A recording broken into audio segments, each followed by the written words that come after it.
இன்றைக்கி இந்த வீடியோ பார்த்துட்டு இருக்க நிறைய பேர் என் நோய் மறையவே மறையாதா, எனக்கு குணப்படுத்த முடியாத நோய் இருக்குது, இல்லை என் கடன் பிரச்சனை கடைசி வரைக்கும் மாறவே மாறாதா, நான் கடைசி வரைக்கும் வறுமையில தான் இருப்பேன் அப்படின்னு யோசிக்கிறீங்களா? உலகத்தையே படித்த ஆண்டவர் இயேசு சொல்கிறாருங்க, உங்கள் துக்கம் சந்தோஷமாக மாறும் அப்படின்னு சொல்லி. எப்படி சந்தோஷமாக மாறும்னு யோசிக்கிறீங்களா? ஒன்றுமே இல்லைங்க. எத்தனையோ பேர் இன்றைக்கி கவலையோட நிறைய பேர் இருந்திருக்கிறாங்க. அதில் நிறைய பேர் என்ன தப்பு பண்ணாங்க, ஆண்டவராக இயேசு கிட்ட வந்தாங்க. பைபிள்லேயும் இருக்கட்டும், ஆண்டவராக இயேசு கிட்ட இன்றைக்கி வரைக்கும் வந்து யாரை வேணால் நீங்கள் கேட்டு பாருங்கள், அவங்க கவலையோடு தான் வந்திருப்பாங்க. ஆனால் போகும்போது எப்படி தெரியுமா போயிருப்பாங்க, ரொம்ப சந்தோஷத்தோடு போயிருப்பாங்க. உங்கள் மனசுலையும் அழிக்க முடியாத ஒரு கவலை இருக்கா? எதுக்குமே கவலைப்படாதீங்க. என்னையும் மட்டும் ட்ரை பண்ணி பாருங்க. லாஸ்ட்டாக ஆண்டவராக இயேசு கிட்ட வந்து பாருங்க, அவங்க எல்லாருமே வரும்போது கவலையோடு வந்திருக்காங்க. ஆனால் போகும்போது எப்படி தெரியுமா போனாங்க, அவங்க கவலை எல்லாமே மறைஞ்சு போச்சு. இந்த வீடியோவை கவலையாக இருக்க யாரோ ஒருத்தருக்கு ஷேர் பண்ணுங்கள்.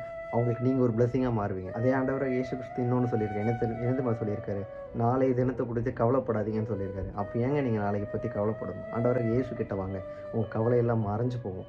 அதிகமாக இந்த பைபிளை படித்து பாருங்கள், உங்கள் கவலையெல்லாம் மறையிறது நீங்களே ஃபீல் பண்ணுவீங்க. ட்ரை பண்ணி பாருங்கள். ரிசல்ட்டை வந்து கமெண்ட் பண்ணுங்கள். God bless you.